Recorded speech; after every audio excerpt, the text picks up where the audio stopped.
एक छोटा सा गांव था, नाम था हरिपुर। वहां रहता था एक लड़का राघव।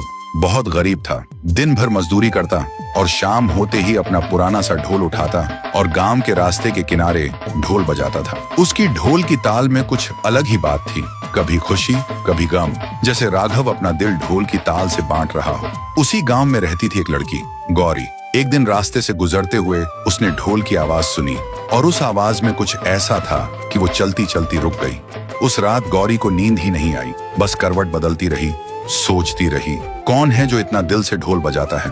अगली शाम गौरी चुपके से वापस उस जगह आई, दूर से ही रुक गई, आंखें बंद करके धुन सुनती रही, फिर चुपचाप वापस चली गई।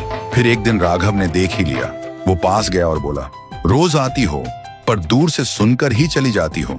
गौरी हल्की सी हंसी के साथ बोली, बस तुम्हारा ढोल की धुन सुनने आती हूँ, दिल को छू जाती है। उस दिन के बाद दोनों के बीच बातें होने लगी।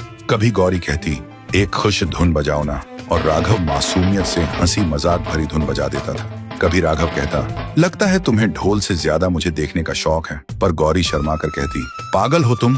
धीरे धीरे दोनों की दोस्ती एक खामोश सी मोहब्बत में बदल गई, जिसमें लफ्ज कम पर निगाहों का रिश्ता गहरा था। पर किस्मत को कुछ और मंजूर था।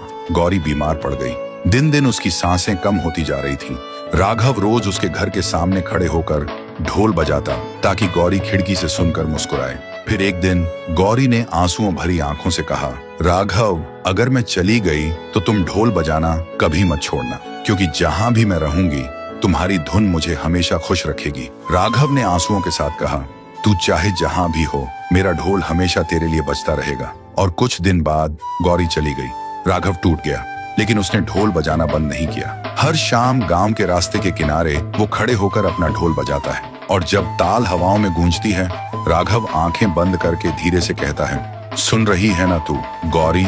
दोस्तों, कुछ मोहब्बत साथ नहीं देती, पर उनकी यादें आवाजों की तरह हमेशा दिल में गूंजती रहती हैं।